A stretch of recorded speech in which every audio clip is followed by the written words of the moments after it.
জাতীয় থেকে আন্তর্জাতিক প্রান্তিক জনপদ থেকে নগর চারপাশে ঠিক কী ঘটছে এই মুহূর্তে তা নিয়ে আয়োজন এখন চারদিকে। আপনার সঙ্গে আছি মোর্শেদ মিয়াজি।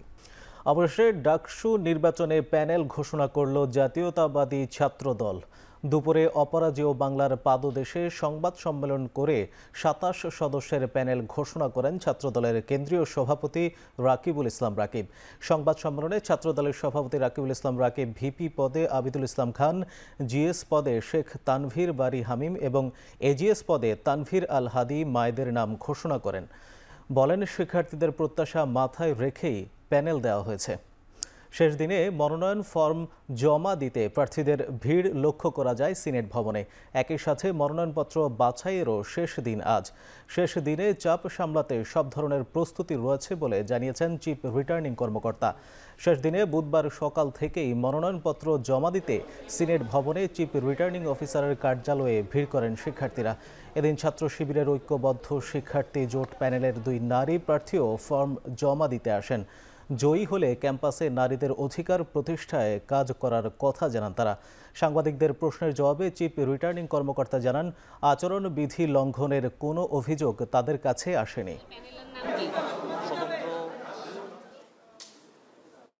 ফ্যাসিবাদ বিরোধী আন্দোলনে শিক্ষার্থীদের পাশে ছিল, শিক্ষার্থীদের অধিকার আদায়ের সংগ্রামে লিপ্ত ছিল। তাদেরকে শিক্ষার্থীরা ভোট দেবে এবং জাতীয়তাবাদী ছাত্রদল সেই বিবেচনায় সবার সামনেই অবস্থান করবে এবং ঢাকা বিশ্ববিদ্যালয়ের শিক্ষার্থীদের সাথে জাতীয়তাবাদী ছাত্রদলের যে নিবিড় সম্পর্ক, সেই সম্পর্ক ডাকসুর মাধ্যমে আবারও প্রতিফলিত হবে। প্রথম দিনে তো তাকে আপনি বিচারও আনতে পারবেন না। সে হয়তো না বুঝে কতটুকু হয়তো এরিয়া, সেটা হয়তো সে বুঝে নাই। যখন বুঝছে যে না এটা এরিয়া যেখানে নিষেধ, তো তারা বন্ধ করে ফেলছে, অসুবিধা নাই তো। আমরা আচরণবিধি লঙ্ঘনের অভিযোগ আমরা সেরকম লিখিত এখনো পাই নাই। হ্যাঁ, আমরা আপনারা যা বলতেছেন সেরকমই। এ বিষয়ে আরও জানাতে ঢাকা বিশ্ববিদ্যালয় থেকে যুক্ত আছেন সহকর্মী সিফাত শাহরিয়ার। সরাসরি যাচ্ছি তার কাছে। সিফাত, মনোনয়নপত্র জমার সময় তো শেষ। এ পর্যন্ত কতটি মনোনয়নপত্র জমা পড়েছে? বাছাই শেষে আজ কি যোগ্য প্রার্থীদের নাম ঘোষণা করা হবে কিনা, বিস্তারিত জানাবেন।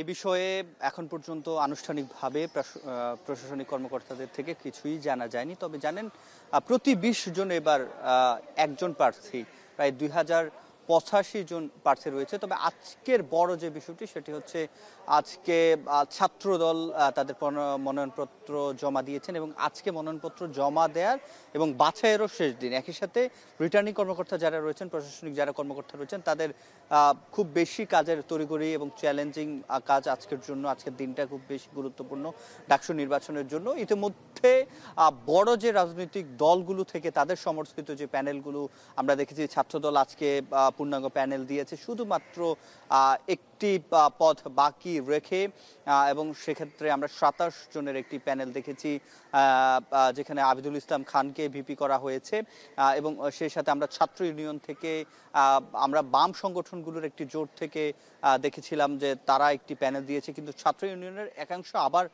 আরেকটি প্যানেলও দিয়েছে। সেক্ষেত্রে আমরা দেখেছি গণতান্ত্রিক ছাত্র সংসদ তাদের একটি প্যানেল দিয়েছে, তারাও একটি পদ বাকি রেখে। তন্নি জানেন, তিনি জুলাই যোদ্ধা, 15 তারিখে 2024-এর 15 জুলাই তিনি আহত হয়েছেন ছাত্রলীগের হামলায়।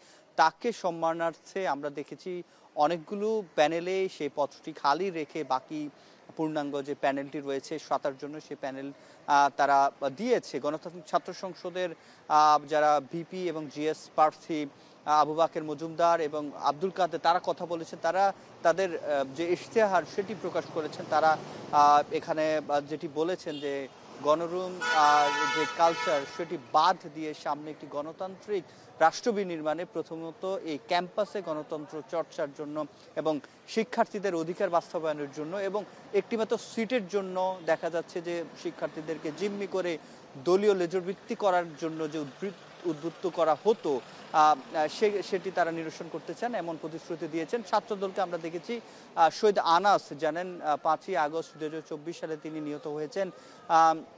তার জুরাইন কবরস্থানে তার কবর জিয়ারতের মাধ্যমে ছাত্রদল শুরু করেছে তার কার্যক্রম এবং ছাত্র শিবির তারা আগেই তাদের যে প্যানেল সেটি ঘোষণা করেছেন।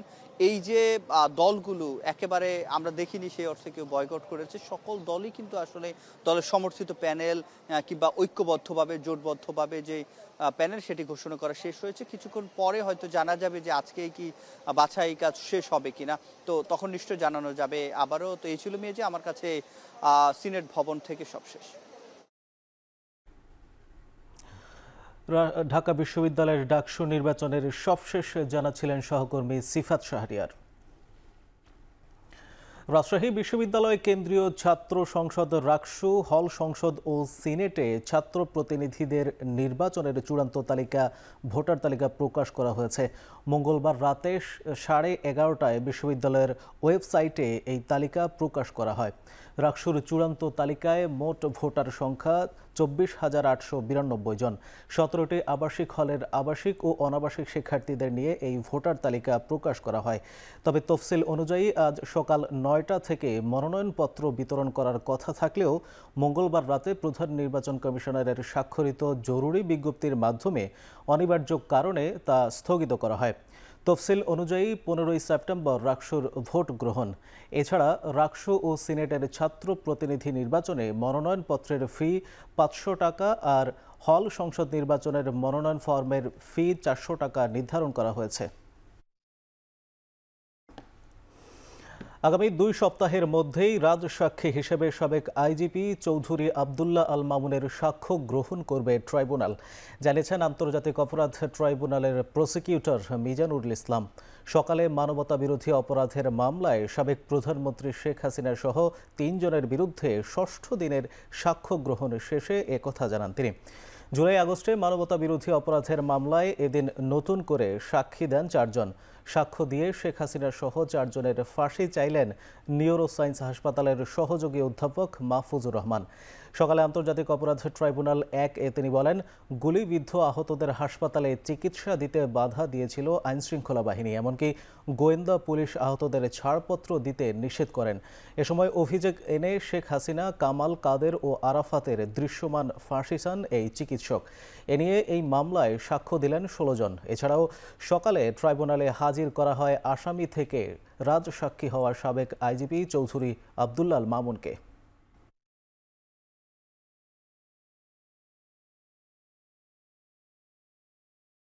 রোগী আসার পরে ডিবি থেকে তাকে বলা হলো যে আপনারা যে সমস্ত রোগী ভর্তি হয়েছে তাদেরকে ছাড়বেন না। কেন? তাদের বিরুদ্ধে আইনানুগ ব্যবস্থা নেওয়া হবে। এটা একটা বলেছেন, আর একটা হচ্ছে নতুনভাবে কোনো চিকিৎসা নেবেন না। উনি তখন বলেছিলেন যে আমরা ডাক্তার, আমরা চিকিৎসা দেওয়ার জন্যই আছি। তো বলছেন না, এটা উপরের নির্দেশ। জুলাই আন্দোলনে যাত্রাবাড়ির ইমাম হাসান তাইম হত্যা মামলায় পুলিশের এসআই সাজ্জাদুজ্জামানকে হাইকোর্টের দেয়া জামিন স্থগিত করেছেন চেম্বার আদালত। বুধবার রাষ্ট্রপক্ষের জামিন স্থগিতের আবেদনের প্রেক্ষিতে বিচারপতি মোহাম্মদ রেজাউল হকের বিশেষ চেম্বার জজ আদালত এই আদেশ দেন। একই সাথে তাকে আত্মসমর্পণের নির্দেশ দেওয়া হয়। সম্প্রতি হাইকোর্টের একটি বেঞ্চ এসআই সাজ্জাদুজ্জামানকে জামিন দেন। এই নিয়ে শহীদ পরিবারের সদস্যরা ব্যাপক সমালোচনা করেন। মঙ্গলবার সচিবালয়ে বিক্ষোভও করেন তারা।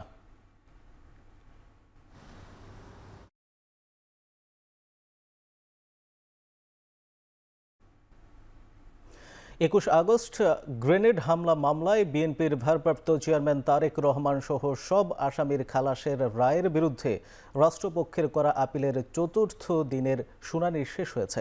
পরবর্তী শুনানি আগামীকাল। 4র্থ দিনের শুনানিতে আসামি পক্ষের আইনজীবী এস.এম. শাহজাহান বলেন, কোনো তথ্য প্রমাণ ছাড়াই যেভাবে আসামিদের বিরুদ্ধে দণ্ড ঘোষণা করা হয়েছে তা নজিরবিহীন। আইনজীবী জানান, মুফতি হান্নানের স্বীকারোক্তিমূলক জবানবন্দি ছাড়া রাষ্ট্রপক্ষের কাছে আর কোনো প্রমাণ নেই। ওই জবানবন্দিও পরবর্তী সময়ে হান্নান অস্বীকার করেছেন।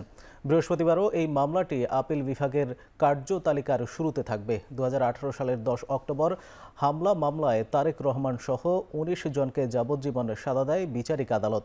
ওই রায়ে সাবেক স্বরাষ্ট্র প্রতিমন্ত্রী লুৎফুজ্জামান বাবর সহ 19 জনকে দেওয়া হয় মৃত্যুদণ্ডের সাজা। গত বছর 5 আগস্ট সরকার পরিবর্তনের পর গেল 1 ডিসেম্বর এই মামলায় সব আসামিকে খালাস দিয়ে রায় দেয় হাইকোর্ট। পূর্ণাঙ্গ রায় প্রকাশের পর ওই রায়ের বিরুদ্ধে আপিল করে রাষ্ট্রপক্ষ। সাক্ষ্য ছাড়া, এভিডেন্স ছাড়া, আলামত ছাড়া, প্রমাণ ছাড়া মানুষকে ফাঁসি দেওয়া হয়। এবং একটা ঘটনার জন্য 2টা মামলা আপনারা জেনেছেন, একটা হলো এক্সপ্লোসিভ সাবস্টেন্স অ্যাক্টে, আরেকটা পেনাল কোডে। 2টা মামলায় অনেক আমাদের আসামি আছে যাদেরকে 2 মামলায় সাজা দেওয়া হয়েছে। আমরা মাননীয় আদালতের কাছে আমরা করজোড়ে প্রার্থনার মাধ্যমে আমরা বলেছি যে এত এইরকম অবিচার শুধু বাংলাদেশে কেন, আমাদের পার্শ্ববর্তী এই সাবকন্টিনেন্টে কোনো দেশে এভিডেন্স ছাড়া এইভাবে কোনো মামলা সাজা দেওয়া হয়েছে কিনা আমার জানা নাই।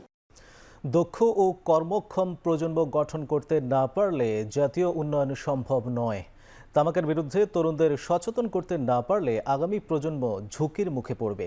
সকালে তেজগাঁওয়ে প্রধান উপদেষ্টার কার্যালয়ে অসংক্রামক রোগ প্রতিরোধ ও নিয়ন্ত্রণে যৌথ ঘোষণাপত্র স্বাক্ষর অনুষ্ঠানে কথা বলেন ডক্টর মোহাম্মদ ইউনূস। অনুষ্ঠানে প্রধান উপদেষ্টা আরও বলেন, অসংক্রামক রোগের চিকিৎসায় প্রতিরোধ ব্যবস্থা গড়ে তোলা প্রয়োজন। সরকারি, বেসরকারি, সুশীল সমাজ, জাতীয় ও আন্তর্জাতিক সংস্থা, উন্নয়ন সহযোগী সংস্থা সহ সমাজের সব শ্রেণী পেশার মানুষের সক্রিয় অংশগ্রহণ প্রয়োজন। তিনি বলেন, কেবল পারস্পরিক অংশীদারিত্বের মাধ্যমেই এটা সম্ভব। পৃথিবীর প্রায় সব দেশেই অসংক্রামক রোগ দিন দিন বিস্তৃত হচ্ছে। বাংলাদেশের আর্থসামাজিক ও ভৌগোলিক অবস্থান এবং বিপুল জনগোষ্ঠীর প্রেক্ষাপট বিবেচনায় এই পরিস্থিতি আরও সংকটময় হবে।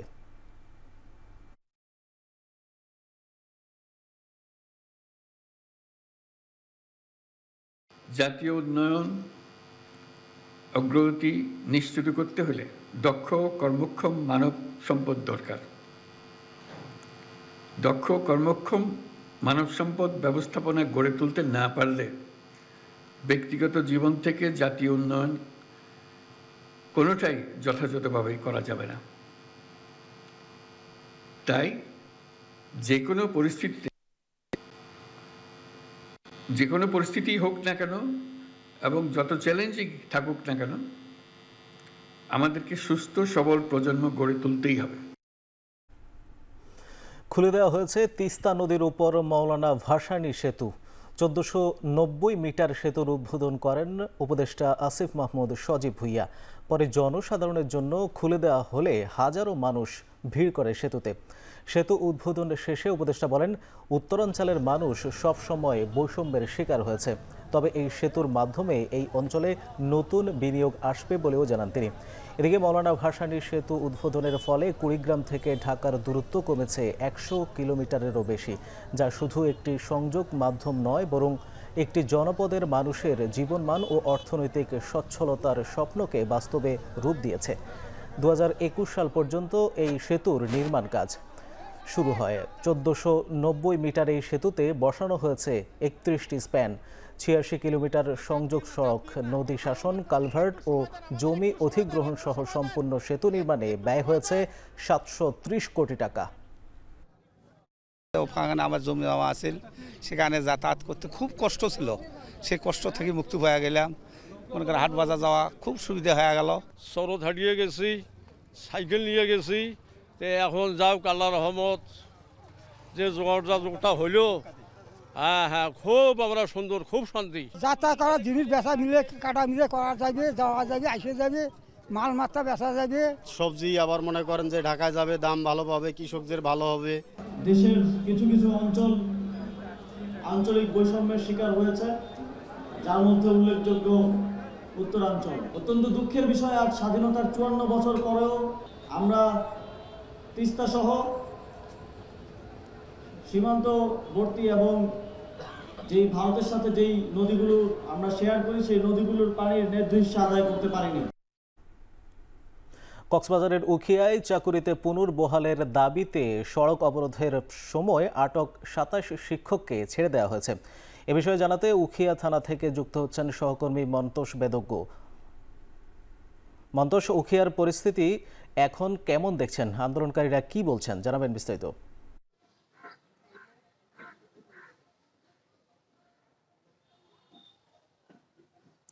নিয়াজি, আসলে এই মুহূর্তে পরিস্থিতি অনেকটাই শান্ত হয়েছে। আমরা দেখছি যে থানা প্রাঙ্গণ থেকে যারা আন্দোলনকারী এখানে সমবেত হয়েছিলেন তারা ইতিমধ্যে থানার যে প্রবেশ পথে তারা অবস্থান নিয়েছেন, তারা সেখান থেকে সরে গিয়েছেন এবং অল্প কিছুক্ষণ আগে আসলে যে ২৭ জন সদস্যকে আটক করা হয়েছিল দিনভর অপেক্ষার পর তাদেরকে অল্প কিছুক্ষণ আগে ছেড়ে দেওয়া হয়েছে এবং তারা এই মুহূর্তে থানা ছেড়ে তারা চলে গিয়েছেন এবং আমরা যেটি খবর পেয়েছি তারা এই মুহূর্তে এখানে উখিয়া উপজেলার যে শহীদ মিনার এলাকা রয়েছে এই এলাকাটিতে অবস্থান করছেন এবং আজকে সকাল থেকে যে ঘটনা সেটি যদি একটু ব্যাখ্যা করি, আজকে সকাল ৭টার দিকে মূলত কক্সবাজারের উখিয়া উপজেলার যে ফলিয়াপাড়া এলাকা, মূলত রোহিঙ্গা শিবিরগুলোতে প্রবেশের যে পথ, সেই পথে এখানে যারা গত বেশ কিছুদিন ধরে আন্দোলন করে আসছিলেন স্বেচ্ছাসেবক শিক্ষকরা, যারা সম্প্রতি গত জুন মাসে চাকুরিচ্যুত হয়েছেন, এরপর থেকে মূলত তারা তাদেরকে পুনর্বহালের দাবিতে আন্দোলন করে আসছিলেন এবং গত 18ই আগস্ট কিন্তু তারা এখানে কক্সবাজার টেকনাফ যে মহাসড়কটি রয়েছে সেই মহাসড়কটি অবরোধ করেছিলেন প্রায় 9 ঘন্টা ধরে এবং সেই আন্দোলন তাদের আসলে চলমান ছিল এবং আজকে তারা যে ফলিয়াপাড়া পয়েন্ট রয়েছে রোহিঙ্গা শিবিরের প্রবেশমুখ, সেই প্রবেশমুখে এসে আসলে অবস্থান নেয় এবং যে এনজিওর গাড়িগুলো এই প্রবেশপথ দিয়ে ক্যাম্পে প্রবেশ করত সেই গাড়িগুলো প্রবেশে বাধাগ্রস্ত করে এবং এই খবরটি পেয়ে আসলে পুলিশের একটি দল সেখানে যায় এবং তাদেরকে নিবৃত্ত করার চেষ্টা করে, বোঝানোর চেষ্টা করে এবং বুঝিয়ে আসলে তাদেরকে ঘটনাস্থল ছাড়তে বলা হয়, কিন্তু আন্দোলনকারীরা সেটি না মানায় এবং তাদের অবস্থানে অনড় থাকায় পরবর্তীতে পুলিশ তাদের আসলে বল প্রয়োগে বাধ্য হয় বলে আমাদেরকে অতিরিক্ত পুলিশ সুপার জসিমউদ্দিন আমাদেরকে জানিয়েছেন কিছুক্ষণ আগে। তিনি যেটি বলছেন যে মূলত এই যে সমস্যাটি হয়েছে এটি যেহেতু আগামী 25 তারিখে প্রধান উপদেষ্টার কক্সবাজার সফরের সময়সূচি রয়েছে, এই সফরকে কেন্দ্র করে মূলত পুরো কক্সবাজার জুড়েই ব্যাপক নিরাপত্তা ব্যবস্থা নেওয়া হচ্ছে। এর প্রেক্ষিতে আজকে যারা আন্দোলন করছিলেন তাদেরকে নিবৃত্ত করার চেষ্টা করা হয়েছে এবং মূলত মুচলেকার বিনিময়ে আগামী 25 তারিখ পর্যন্ত তারা কোনো ধরনের আন্দোলন কর্মসূচি দেবেন না, কোনো ধরনের বিশৃঙ্খলা বা নৈরাজ্য করবেন না, সেই শর্তেই মূলত তাদেরকে মুচলেকা দিয়ে আজকে তাদেরকে ছাড়া হয়েছে বলে পুলিশ আমাদেরকে জানিয়েছে। এই ছিল আমার কাছে সবশেষ। কক্সবাজারের উখিয়া থেকে শিক্ষকদের চাকরিতে পুনর্বহালের আন্দোলনের সবশেষ জানাচ্ছিলেন সহকর্মী মনতোষ বেদজ্ঞ। হাইকোর্টের রিট পিটিশন এর আদেশ অনুযায়ী মোতাবেক বুড়িগঙ্গার তীর দখল করে অবৈধভাবে গড়ে ওঠা স্থাপনা উচ্ছেদ করছে বাংলাদেশ অভ্যন্তরীণ নৌ পরিবহন কর্তৃপক্ষ। বুধবার সকালে দক্ষিণ কেরানীগঞ্জের কাটুরাইল মৌজা থেকে শুরু হয় অভিযান। এতে নেতৃত্ব দেন ঢাকা নদী বন্দরের যুগ্ম পরিচালক মোস্তাফিজুর রহমান ও কেরানীগঞ্জ থানার এসিল্যান্ড শেখ আবদুল্লাহ আল মামুন। নদীর সীমানা পেরিয়ে 1 থেকে 1.5 একর জায়গা দখল করে অবৈধ স্থাপনা গড়ে তুলেছে দখলদাররা। এর মধ্যে কাটুরাইল নদীর জায়গায় দখল করে বসানো সাবেক বিদ্যুৎ প্রতিমন্ত্রী নসরুল হামিদ বিপুর বাংলো বাড়িও উচ্ছেদ করে বাংলাদেশ অভ্যন্তরীণ নৌ কর্তৃপক্ষ। 2009 সালে জনস্বার্থে দায়ের করা এক রিটের আদেশে নদীর জায়গা দখল করে গড়ে ওঠা স্থাপনা উচ্ছেদের নির্দেশ দেন হাইকোর্ট। এর ধারাবাহিকতায় সীমানা পিলারের অভ্যন্তরে থাকা সব ধরনের অবৈধ স্থাপনা পর্যায়ক্রমে উচ্ছেদ করা হবে বলে জানায় বিআইডব্লিউটিএ।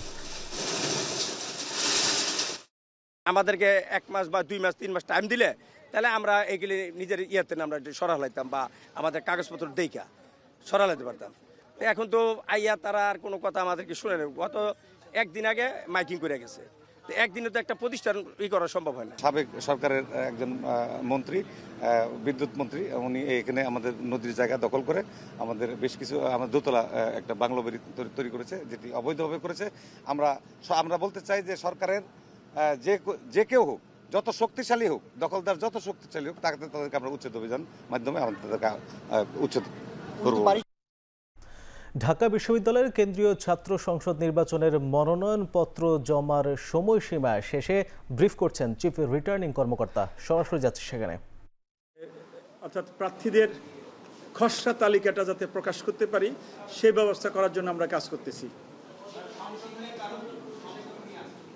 জি না, এখন বলা যাবে না, তো আমরা কাজ চলতেছে, কাজ চলছে।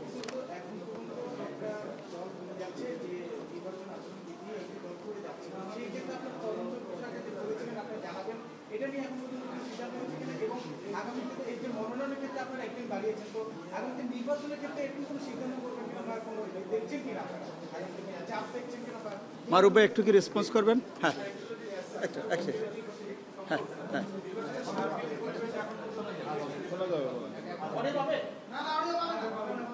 মারবা তাহলে একটু আসেন এদিকে দেখতে পারবেন হ্যাঁ একটু আসেন এদিকে একটু নিয়ে যান হ্যাঁ না না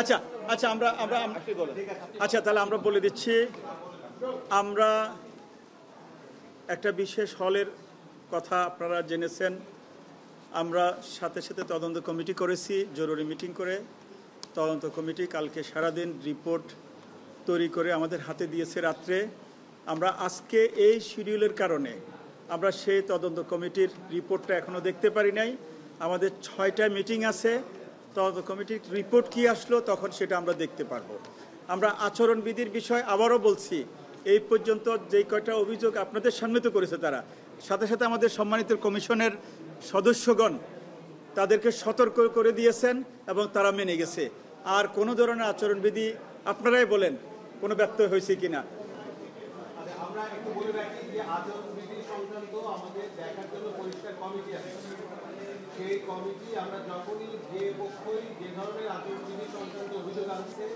আমরা সেই কমিটির কাছে প্রয়োগ করছি সেটা খুব শক্তিশালী একটা কমিটি তারা দ্রুত রেসপন্স করার চেষ্টা করছে আপনারা জানেন যে আমরা আজকে পর্যন্ত এই মনোনয়নপত্র দাখিল জমা গ্রহণ এবং বিতরণ এটা পর্যন্ত ব্যস্ত ছিলাম এখনো পর্যন্ত ক্যাম্পাসে যে সমস্ত তথ্য আমাদের কাছে আছে কোথাও বড় রকমের কোনো আচরণবিধি লঙ্ঘনের ঘটনা ঘটেছে কিছু ঘটেছে আমরা শুনেছি সেই অভিযোগগুলো আমরা গ্রহণ করেছি তার জন্য যে ওই বিধি সংক্রান্ত যে ব্যবস্থা গ্রহণ করার কথা সেটা গ্রহণ করার জন্য নির্ধারিত কমিটি কাজ করছে এবং আপনারা দেখেছেন এবং দেখবেন যে এটা নিয়ে আমাদের নির্বাচন যে টিম সেই টিমের পক্ষ থেকে ব্যবস্থা গ্রহণ করা হবে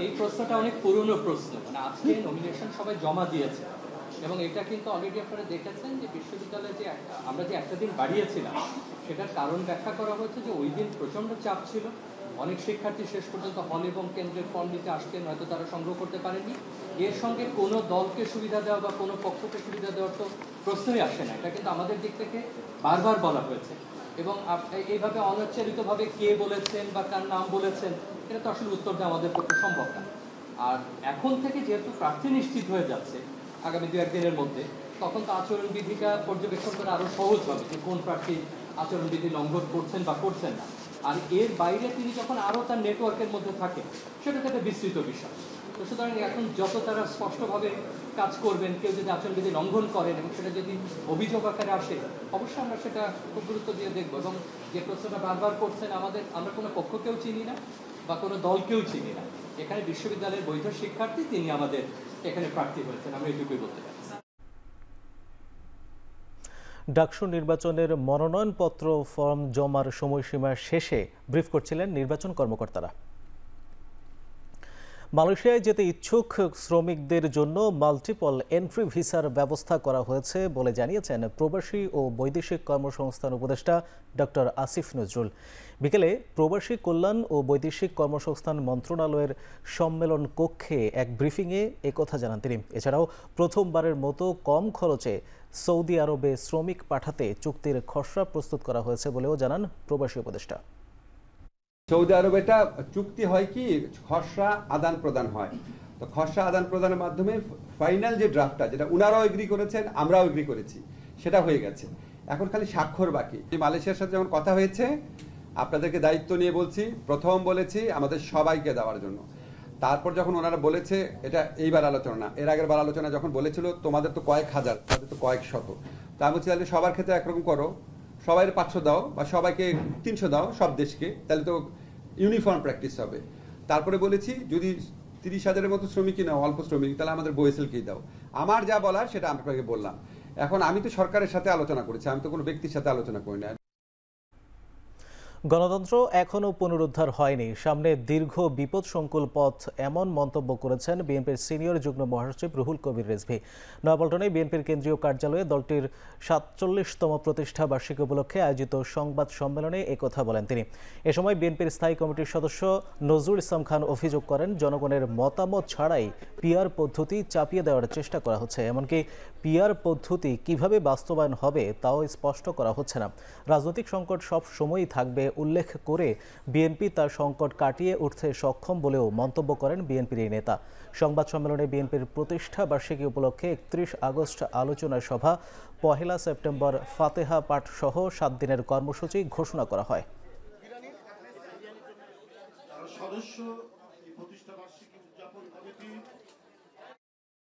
জনগণের কাছে কেউ এই বিষয়টা পরিষ্কার করে নাই, অথচ জনগণের উপর আমরা চাপিয়ে দিতে চাচ্ছি একটা নতুন পদ্ধতি যে সম্পর্কে তাদের কোনো ধারণা দেওয়া হচ্ছে না।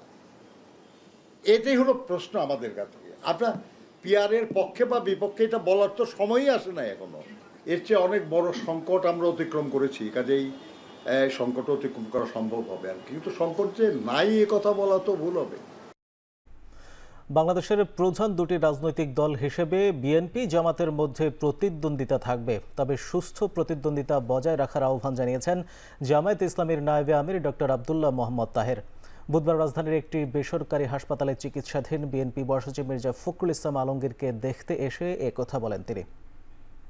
বিএনপি এবং জামাত ইসলামী দীর্ঘ ৩০ বছর ধরেই একসাথে রাজনীতি করেছি, আমরা একসাথে নির্বাচন করেছি, একসাথে আমরা সরকারই ছিলাম। সুতরাং আমাদের সাথে যে সৌহার্দ্যমূলক সম্পর্ক আছে এটা এখনো বজায় আছে। বিচ্ছিন্ন বিক্ষিপ্তভাবে কেউ যদি কিছু বলে সেটা আমরা মনে করি সেটা উচিত না এবং সেটাকে আমরা অত আমলে নেই না। আজকে বাংলাদেশের রাজনীতিতে কিছুটা অনিশ্চয়তা যেটা আছে, এটার জন্য আমি মনে করি সকল দলের, বিশেষ করে বড় দলগুলোর ভিতরে একটা পারস্পরিক আলোচনা হওয়া উচিত। সকলে মিলেই একটা সুষ্ঠু স্বাভাবিক নির্বাচন হতে পারে।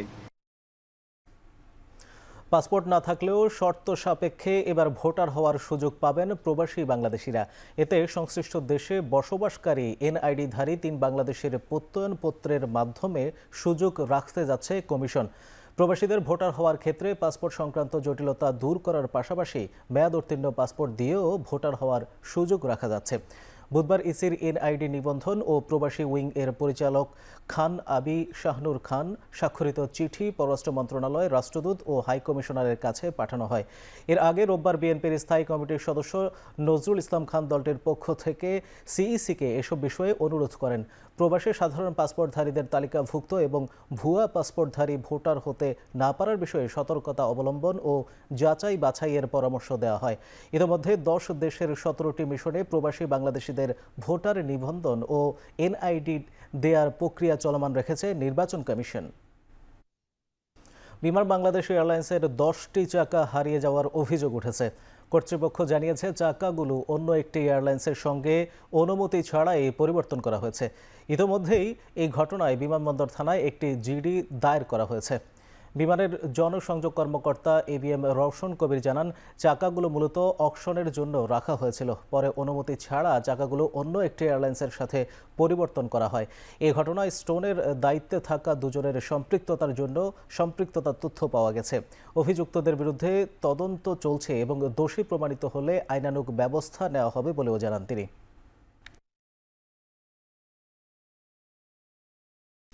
সাম্প্রতিক সময়ে সিলেটে পাথর লুটের ঘটনায় প্রশাসনের কেউ জড়িত থাকলে তাদের বিরুদ্ধে কঠোর ব্যবস্থা নেওয়া হবে বলে জানিয়েছেন সিলেটের বিভাগীয় কমিশনার খান মোহাম্মদ রেজাউন নবী।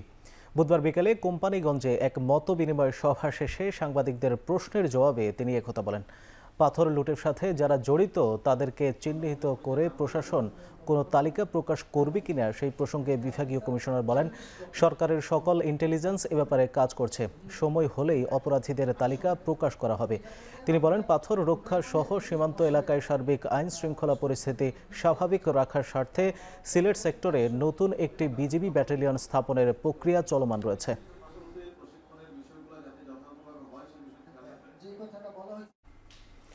প্রায় ৩ কোটি টাকার অবৈধ সম্পদ অর্জনের দায়ে চট্টগ্রামের আলোচিত যুবলীগ নেতা হেলাল আকবর চৌধুরী বাবর ও তার স্ত্রী জেসমিন আক্তারের বিরুদ্ধে মামলা করেছে দুর্নীতি দমন কমিশন। দুপুরে চট্টগ্রাম জেলা কার্যালয়ে এ মামলা দায়ের করেন দুদক কর্মকর্তারা জানান, আয়কর তথ্য বিবরণীতে হেলাল ও তার স্ত্রী দুজনেই অবৈধ সম্পদের তথ্য গোপন করেছেন। এ বিষয়ে কয়েক মাস সরেজমিন তদন্তের পর দুদকের একটি দল তদন্ত প্রতিবেদন জমা দিয়েছে। তারই প্রেক্ষিতে আজ মামলা দায়ের করা হয়। অনুসন্ধানে হেলাল আকবর চৌধুরীর ১৫ লাখ টাকার তথ্য গোপন ও ৮৮ লাখ টাকার অবৈধ সম্পদের সন্ধান মিলেছে। এছাড়া তার স্ত্রী জেসমিন আক্তারের ১৫ লাখ টাকার তথ্য গোপন ও ১,৮৩,০০,০০০ টাকার অবৈধ সম্পদের প্রমাণ পাওয়া গেছে। দণ্ডবিধির ১০৯ ধারায় চট্টগ্রামের আলোচিত এই নেতা ও তার স্ত্রীর বিরুদ্ধে মামলা দায়ের করেছে দুদক। ঢাকার ধামরাইয়ে সাবেক স্বামীর বিরুদ্ধে স্ত্রীকে কুপিয়ে হত্যার অভিযোগ উঠেছে। এ ঘটনায় অসুস্থ অবস্থায় অভিযুক্ত স্বামী বদর উদ্দিনকে উদ্ধার করে হাসপাতালে নিয়ে গেলে চিকিৎসাধীন অবস্থায় তার মৃত্যু হয়। প্রাথমিকভাবে পুলিশের ধারণা, স্ত্রীকে হত্যার পর বিষ পান করে সে। বুধবার সকালে ধামরাইয়ের কালামপুরে এই ঘটনা ঘটে। স্থানীয়রা জানায়, কালামপুরের পিঙ্কি আক্তারের সাথে ৬ মাস আগে বিবাহ বিচ্ছেদ হয় স্বামী বদর উদ্দিনের। বুধবার সকালে বদর উদ্দিন তার সাবেক স্ত্রী পিঙ্কির বাসায় তাদের ৪ বছর বয়সী সন্তানকে দেখতে যান। এ সময় পিঙ্কি আক্তারকে কুপিয়ে হত্যার পর ঘরের মেঝেতে অচেতন অবস্থায় লুটিয়ে পড়েন বদর উদ্দিন। পুলিশ ঘটনাস্থলে পৌঁছে বদর উদ্দিনকে উদ্ধার করে ধামরাই উপজেলা স্বাস্থ্য কমপ্লেক্সে নিয়ে গেলে চিকিৎসাধীন অবস্থায় মৃত্যু হয় তার। পারিবারিক কলহের জের ধরেই স্বামী বদর উদ্দিন স্ত্রী পিঙ্কি আক্তারকে হত্যার পর বিষ পানে আত্মহত্যা করেছে বলে প্রাথমিকভাবে ধারণা করছে পুলিশ। তবে ময়না তদন্তের পর জানা যাবে মৃত্যুর প্রকৃত কারণ। এবার আন্তর্জাতিক প্রসঙ্গ। নজিরবিহীন বৃষ্টিতে বিপর্যস্ত পাকিস্তান ও ভারত। প্রবল বৃষ্টিতে পাকিস্তানের করাচিতে মারা গেছেন অন্তত ৬ জন। এদিকে ভারতের মহারাষ্ট্রে মৃত্যু হয়েছে ৪ জনের। ভারতের গুজরাট এলাকার উপর সৃষ্ট লঘুচাপের প্রভাবে প্রবল বৃষ্টিতে তলিয়ে গেছে গোটা করাচি শহর। কয়েক ঘন্টার ব্যবধানে বৃষ্টিপাত রেকর্ড করা হয় ১৭০ মিলিমিটার পর্যন্ত। এতে অচল হয়ে পড়েছে করাচির জনজীবন। অতিরিক্ত পানির চাপে ভেঙে পড়েছে পয় নিষ্কাশন ব্যবস্থা। রাস্তার উপর ভাসছে শত শত যানবাহন।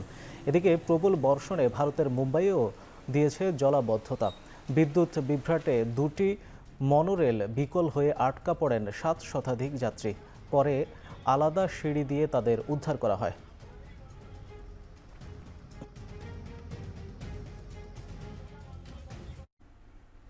দিল্লির মুখ্যমন্ত্রী রেজা গুপ্তা নিজ বাসভবনে জনশুনানি চলার সময় আক্রমণের শিকার হয়েছেন। এরপর দ্রুত তাকে হাসপাতালে ভর্তি করা হয়। বর্তমানে তার অবস্থা স্থিতিশীল আছে বলে নিশ্চিত করেছেন চিকিৎসকেরা। ঘটনাস্থল থেকে তাৎক্ষণিকভাবে হামলাকারীকে আটক করেন মুখ্যমন্ত্রীর নিরাপত্তা কর্মীরা। হামলাকারী গুজরাটের বাসিন্দা রাজেশ সাকারিয়ার বয়স ৪০ বছর। তাকে পুলিশি হেফাজতে নিয়ে জিজ্ঞাসাবাদ করা হচ্ছে। মুখ্যমন্ত্রীর বাড়ির চারপাশে নেওয়া হয়েছে কয়েক স্তরের কড়া নিরাপত্তা ব্যবস্থা। প্রত্যক্ষদর্শীরা জানায়, প্রতি সপ্তাহের মতো সকালে জনশুনানি চলাকালে ভিড়ের মধ্যে ছদ্মবেশে দাঁড়িয়েছিলেন হামলাকারী। এক পর্যায়ে কিছু কাগজপত্র নিয়ে মুখ্যমন্ত্রীর কাছে গিয়ে হুট করে আক্রমণ করে বসেন। এ ঘটনায় নিন্দার ঝড় উঠেছে ভারতের রাজনৈতিক মহলে। বিজেপির অভিযোগ, রাজনৈতিক উদ্দেশ্যে এই হামলা হতে পারে। মুখ্যমন্ত্রী রেখা গুপ্তার নিরাপত্তা লঙ্ঘনের কারণ খুঁজে বের করতে এরই মধ্যে তদন্ত শুরু করেছে দিল্লি পুলিশ। এবার খেলার প্রসঙ্গ। নেদারল্যান্ড সিরিজ সামনে রেখে আজ থেকে সিলেটে শুরু হচ্ছে জাতীয় দলের ক্যাম্প। ঢাকায় অনুশীলন পর্ব শেষ করে গতকাল রাতে সিলেট পৌঁছান ক্রিকেটাররা। সিলেটের মাঠে প্রতিদিন 2 ভাগে চলবে ক্রিকেটারদের অনুশীলন। আগামী ২৬ আগস্ট পর্যন্ত চলবে এই ক্যাম্প। প্রতিদিন দুপুর ৩টা থেকে বিকেল ৫টা পর্যন্ত হবে প্রথম স্লটের অনুশীলন। ১ ঘন্টার বিরতির পর থেকে হবে দ্বিতীয় স্লটের অনুশীলন। আগামী ২৪ এবং ২৫ আগস্ট ম্যাচ সিনারিও অনুশীলনের কথা রয়েছে ক্রিকেটারদের। ২৬ তারিখ নিজেদের মধ্যে ভাগ হয়ে অনুশীলন ম্যাচ খেলবেন ক্যাম্পে থাকা ক্রিকেটাররা। নেদারল্যান্ড সিরিজের দল ঘোষণার পর ক্যাম্প ছাড়বেন স্কোয়াডে না থাকা ক্রিকেটাররা। আর ডাচদের বিপক্ষে টি-20 সিরিজের খেলা শুরু ৩০ আগস্ট থেকে। শেষ করছি এখন চারদিক। এখন টেলিভিশন ওয়েবসাইটে দেখতে ভিজিট করুন www.ekhon.tv। এছাড়া ফেসবুকে দেখতে ভিজিট করুন facebook.com/tv.ekhon এবং ইউটিউবে দেখতে ভিজিট করুন youtube.com/ekhon tv।